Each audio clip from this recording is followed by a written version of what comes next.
Fala galerinha do xadrez, tudo beleza? Viswanathan Anand, a lenda indiana aí do xadrez, lenda mundial aí do xadrez, várias vezes campeão do mundo, várias vezes vencedor do torneio de candidatos, o melhor jogador da história da Índia, 51 anos de idade, está aqui então jogando o torneio Grand Chess Tour que está acontecendo na Croácia, partidas rápidas e também partidas de blitz, tá bom? Partidas rápidas, 25 minutos para cada jogador com 10 segundos de acréscimo.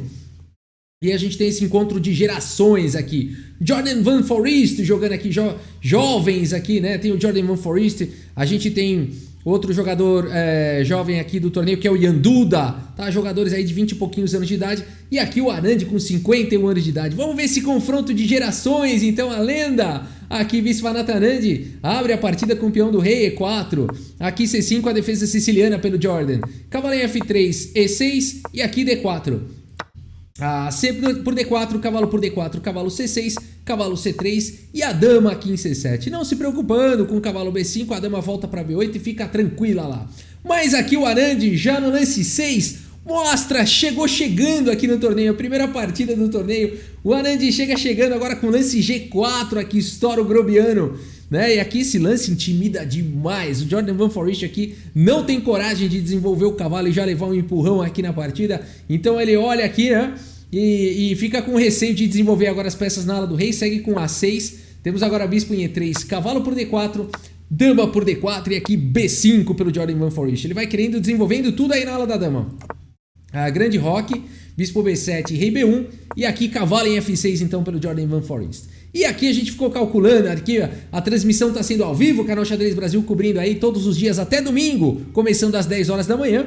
E lembrando que a Copa do Mundo já começa na segunda, tá? Então termina esse torneio e aí o canal Xadrez Brasil vai transmitir a Copa do Mundo ao vivo na segunda-feira a partir das 9 horas da manhã, tá? E aqui a gente ao vivo ficou comentando, puxa, e agora? Será que não dá pra jogar um G5 aqui? Mas talvez o Jordan Van Foreest tivesse B4 ou até mesmo o cavalo G4 atacando aqui o bispo. O Anand preferiu evitar o cavalo G4, joga aqui o lance F3, além de tudo o centro fica bem sólido. E agora a torre C8 foi jogada pelo Jordan Van Foreest. G5 ataca o cavalo vai lá para casa de H5 e agora o cavalo quer pular aqui para F4, dama D2, o Anand não permite, coloca a força total aqui na casa de F4, bispo em E7, preparando aí para dar o roque, e agora bispo H3 pelo Anand, né? Esse lance aqui a gente comentou, é o lance de um gênio aqui, porque você em geral vai querer desenvolver esse bispo aqui para casa de D3, para se for atacado o cavalo, o bispo fica protegendo aqui em C2, e além do que no futuro você pode ter ataques na ala do rei. Bispo D3 é um lance dogmático, as pessoas fazem aqui sem pensar, né? Mas aqui então o Anand vai para uma ideia sensacional. Bispo H3. A partida seguiu com B4 atacando o cavalo vem para casa de E2 e agora D5, Jordan Van Foreest aí ataca o centro e aqui bispo G4, era isso que o Anand queria quando ele jogou ali o bispo em H3, a gente ficou imaginando se não seria F4, F5 a ideia dele, na verdade ele tá de olho nesse cavalo aqui que não tem para onde ir, né? Então aqui G6 foi jogado e aqui ao invés de danificar a estrutura de peões, o Anand prefere seguir atacando, bispo D4, aqui o lance foi roque, que é isso? É lance legal? Não pode? A torre estava atacada? Pode sim, pessoal, é uma dúvida comum, tá? E aqui também o lance, a partida está sendo jogada, tabuleiro físico, tá? Tá sendo jogada aí sobre os tabuleiros, a partida presencial aqui, tá bom, pessoal? E aqui então, não tem problema nenhum fazer o roque aqui, quem tá atacado é a torre, não é o rei, né? Você não pode fazer roque se o rei tá em xeque ou se o rei vai passar ou ficar numa casa atacada. Aqui não acontece nada disso, a casa atacada é H8, tá bom? Então tá tudo certo aqui, roque, ninguém sacaneou não. A partida segue agora com E5 aqui pelo Anand, olha que legal. Fechando o centro, a ala da dama bem protegida e agora ele quer atacar na ala do rei, né? O Jordan Van Foreest ganhou a casa de G7 pro cavalo, faz o fianqueto do cavalo aí, cavalo G7. E agora H4, o Anand segue estourando, segue atacando com tudo na ala do rei. O que o Jordan Van Foreest tem que fazer? Atacar na ala da dama, A5 jogada aqui pelo Jordan, H5 pelo Anand, quem atacar primeiro vai ganhar, né? Aqui bispo em A6, jogado pelo Foreest. E agora cavalo aqui em G3, manobrando para atacar. E A4. E olha que posição bonita que a gente tem aqui no tabuleiro, né? Olha que posição bonita. Aqui a gente quer, em algum momento, manobrar a dama lá para casa de H2. A gente quer capturar aqui e abrir a coluna H. No entanto, o peão de G5 está enfraquecido aqui. Só a dama está defendendo ele. E aí você, quando tirar a dama, vai cair o peão, né? Então aqui o Anand prefere investir um tempo agora com F4. E agora nós temos B3. O Jordan Van Foreest aproveita o tempo dele para já partir aqui pro ataque para cima do Anand. Temos C por B3, A por B3, A por B3 e aqui cavalo em F5 jogado pelo Jordan Van Foreest. Bispo por F5, G por F5 e o Anand segue rasgando a posição com G6. Olha que partida maravilhosa, ataques aqui dos dois lados. Temos F por G6, H por G6, H por G6 e agora dama em H2. Então aqui o Anand consegue colocar suas peças aí na coluna H. O rei do Jordan Van Foreest agora sai em disparada, rei F7. E aqui o Anand vai para uma decisão tanto quanto arriscada. Ele faz aqui o lance cavalo por F5. O que é isso, Anand? O que é isso, né? Parece um lance muito bom esse lance cavalo por F5. A gente vai ver como é que segue na partida, né? Cavalo por F5 foi jogado e aqui a partida seguiu com E por F5, tá? Se jogasse G por F5, aqui teria mate em 2, então foi uma bela tentativa do Anand.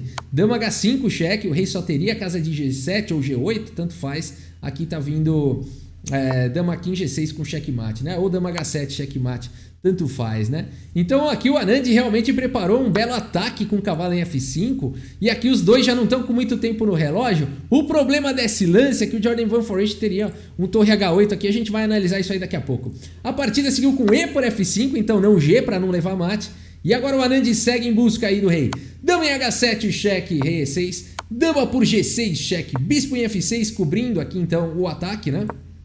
Que outra opção teria aqui? Rei D7, tá vindo dama por A6 com uma posição muito boa aí pro Anand, né? Recuperando peça e tentando castigar o rei aí no centro, né? Por exemplo, tá? Só se alguém ficar com dúvida, rei aqui em D7, dama por A6. Ah, Rafael, mas aí teria dama C2 cheque e depois de rei A2 tem torre A8 aqui, hein? Vai ganhar a dama. Não é tão simples, né? Se você jogaria aqui, se as pretas jogassem aqui torre A8, as brancas teriam E6. Olha que bonita a análise aqui, né? E6 cheque. Aqui se você joga rei C7 tá vindo bispo E5 cheque. Quem diria, né? A posição no limite aqui. Rei D8, torre por D5 cheque, né? No limite aqui. Rei E8 e aí dama, tá vindo dama por A8, né? Então realmente aqui não tem jeito, né? Bispo D6, torre D6, rei E7, por exemplo, para manter o ataque, torre D7 e tá vindo dama por A8 na sequência. Galera, aqui não é brinquedo não, aqui a turma joga demais, né? Por isso dama por G6 foi jogado e por isso Jordan Van Foreest agora defende com bispo em F6. Bispo F6 foi jogado e aqui o Anand sem pressa de capturar esse bispo, né? Segue com bispo C3, importante bloquear aqui essa bateria de dama e torre e o avanço do peão tá protegido aqui pela torre. Beleza, vambora, segue o jogo, dama G7 foi jogado, torre H6 protegendo a dama, mantendo a pressão em F6, temos dama por G6, torre por G6 e aqui bispo em E2 e a gente vai jogar então agora, vai ver essa posição aqui. Bastante interessante, a torre está atacada, torre D2 atacando o bispo F3 e B4, o Anand tem um peão passado na coluna B, um não, dois, né, se queimar esse ele tem outro, B4 avançando, torre C4 foi jogado, pressionando o peão de F4, torre D4 protegendo, torre C7, e aqui você pode estar se perguntando, Rafa, por que ele não está capturando esse bispo aqui de F6? Ele não tem pressa, o Anand quer melhorar a posição das peças, né, ele quer colocar aqui esse bispo não pode escapar, né? Ele tá cravado. E se o rei sair daqui, toma de torre, né? Então não tem pressa nenhuma aqui o Anand. A partida seguiu com rei C1 aqui pelo Anand, um lance esperto aqui do Anand, né? Aqui ao princípio eu não entendi esse lance quando ele foi feito. A gente ficou meio, por que não rei C2 mais direto, né? Mas aqui o tempo dos dois estava caindo e cheque muitas vezes é um lance salvador. O bispo está atacado, ele sai com cheque. Então é importante aqui o Anand, na malandragem, coloca o rei numa casa escura imune aos ganhos de tempo aí do bispo, né? A partida seguiu com torre G7, agora propondo trocas e agora não tem mais jeito, né?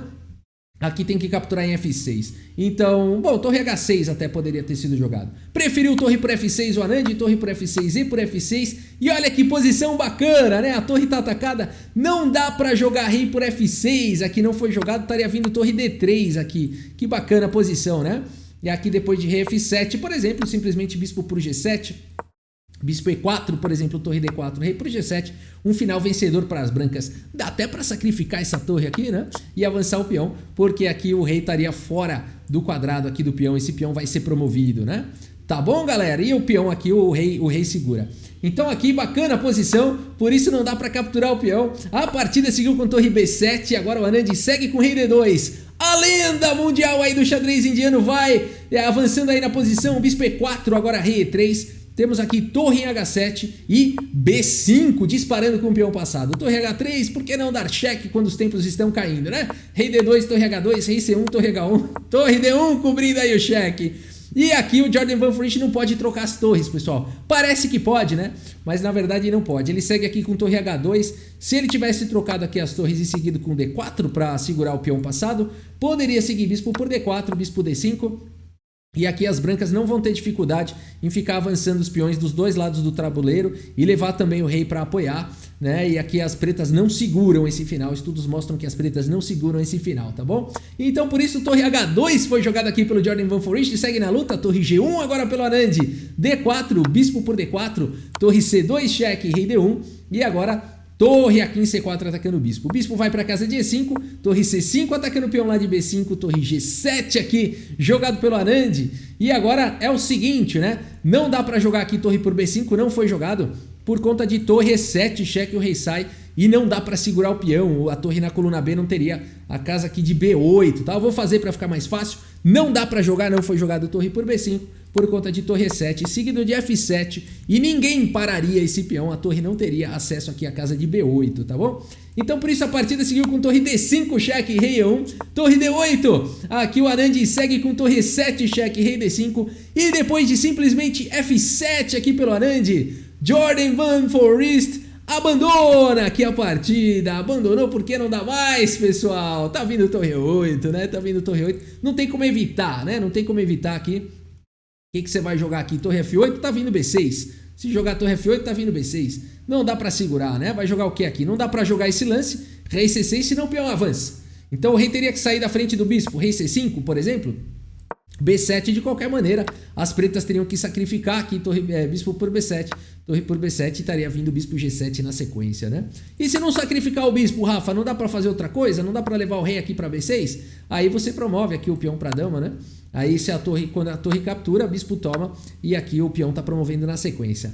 Posição vencedora aqui depois de F7 pro Viswanathan Anand. Que partida! Lenda do xadrez. Como é bom ver jogar, né? Como é bom ver esses grandes jogadores jogarem. E aqui a gente vê isso, 98,2% de precisão pro Anand, 96,7% de precisão pro Jordan Van Foreest. Rafa, que história é essa? O Jordan Van Foreest estava melhor aqui? Foi aquele lance cavalo por F5 do Anand, foi muito ruim aquele lance e acabou dando certo, né? O Jordan Van Foreest não achou o torre H8. Agora, eu vou mostrar a análise dessa posição. É maravilhosa, mas não é muito difícil de achar em partida rápida. Vamos ver por quê, tá bom? Vamos lá naquela posição. Cavalo por F5 foi jogado aqui pelo Anand.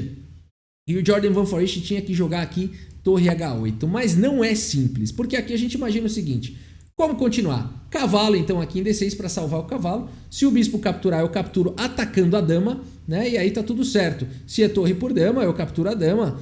Troca as torres e tá tudo beleza, né? Ninguém perdeu material, ninguém perdeu nada e estaria tudo certo. Vou fazer esses lances, tá? Por exemplo, cavalo D6, bispo toma, peão toma, aqui torre toma dama, o peão toma a dama e aí depois de torre toma e o Anand não teria nada para reclamar numa posição como essa. Qual que é o problema então? Onde é que tá a falha aqui dessa análise? Torre H8, cavalo D6 tá correto, bispo por D6, peão por D6, a falha tá jogar torre por H2 aqui.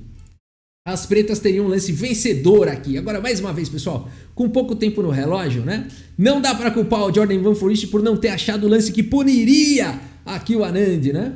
Aquele cavalo F5 do Anand. E o lance que puniria seria o bonito lance bispo D3 cheque. Olha que sensacional. Exclama aqui o lance. Qual que é a ideia desse lance? Bom, você não pode tirar o rei daqui, senão você vai levar checkmate. Tá vindo dama 5 aqui com checkmate. Você teria que capturar. E aí? Agora a torre de H1 está em defesa. E daí? Vamos lá. Então aqui poderia seguir torre por D3 e agora sim torre por H2 e a torre de H1 está em defesa. As brancas teriam que capturar a dama e aí torre por H1. E a gente teria um final melhor para as negras. Rei C2, torre por C7 e por aí vai. Um final vencedor aqui para o Jordan Van Foreest. Então teve a oportunidade aqui, né? Então cavalo por F5 foi um erro do Anand. O que poderia ter jogado aqui no lugar? Talvez dama H7, fica equilibrado aqui. Rei 8, dama por G6, rei D7, bispo C3. A partida vai embora com chances para os dois lados, né? Então cavalo por F5 aqui foi um erro do Anand, mas a maneira de castigar seria bem sofisticada, como a gente viu com aquela sequência de bispo D3, né? Bacana demais, é isso. Se você gostou aí do vídeo, deixa o seu like, deixa a sua curtida, tá bom? Se você gosta de vídeos aí de xadrez, inscreva-se no canal e todos estão convidados aí pra gente continuar assistindo aqui esse torneio ao vivo. Sábado e domingo entra o Kasparov, hein? Sábado e domingo vai entrar o Kasparov aí pra jogar esse torneio, todos os dias ao vivo às 10 horas da manhã até domingo. É isso, pessoal, muito obrigado pela sua audiência, um grande abraço pra todos vocês e até a próxima, valeu! Cavalo H5 no tabuleiro de xadrez.